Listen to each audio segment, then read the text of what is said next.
Namo Narayana, welcome back. Today we are reading the Pingala Upanishad, which is in 4 parts and will be done over 4 videos.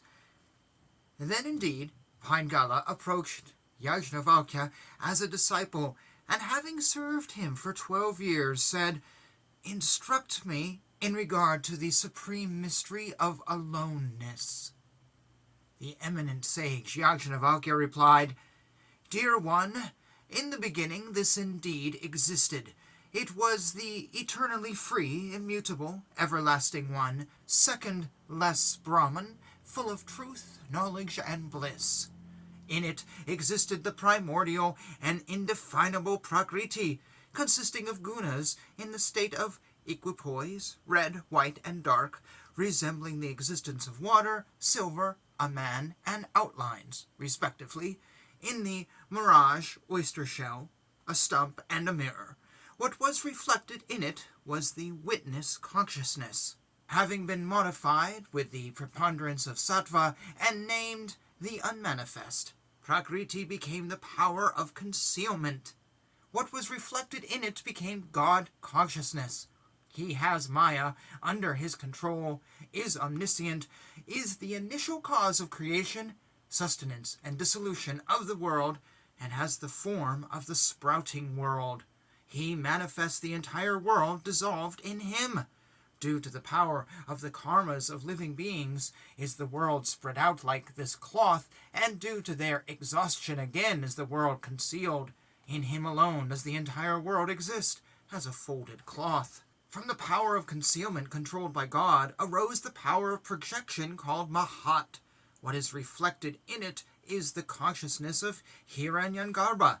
He has the conceit of ownership as regards Mahat, and has a body partly manifest and partly unmanifest. From the projective power controlled by Hiranyagarbha arose the gross power called the ego, with the preponderance of tamas. What was reflected in it was the consciousness of Virat. That Virat who has conceit in the ego, a manifest body, and is the chief person.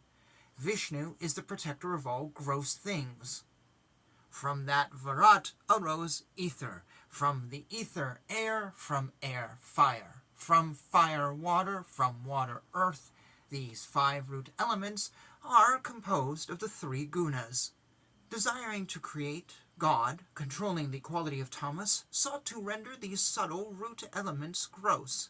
He bifabricated each of the extremely limited elements, and again made the halves fourfold, and added each of the 5 halves to 1/8 of the other 4.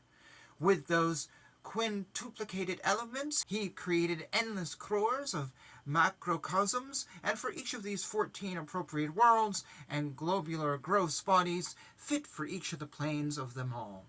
Having divided into 4 the rajas, part of the 5 elements, he made prana with its 5-fold activity from 3 parts of it. From the 4th part of rajas, he fashioned the organ of action. Having divided into 4 their sattva part, out of the combination of 3 of them, he made the inner organ with its 5-fold activity. From the 4th, he made the organs of cognition. From the combination of sattva, he made the guardians of sense organs. He cast them, having created them, into the macrocosm. Due to his command conjured with the ego, the Virat protected the gross elements of the cosmos. Commanded by him, Hiranyagarbha protected the subtle ones. In the cosmos they could not, without God, pulsate or act. He desired to vilify them. Splitting open the macrocosm, the channels of Brahman, and the crowns of individuals, he entered into them. Though they were inert, like sentient beings, they performed each their own functions.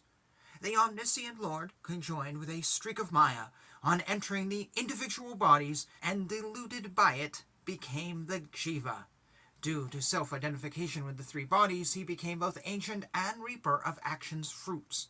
Possessing the attributes of wakefulness, dream, deep sleep, swoon, and death, like a chain of buckets attached to a water wheel, he becomes troubled, and as it were is born and dies, revolving like a potter's wheel.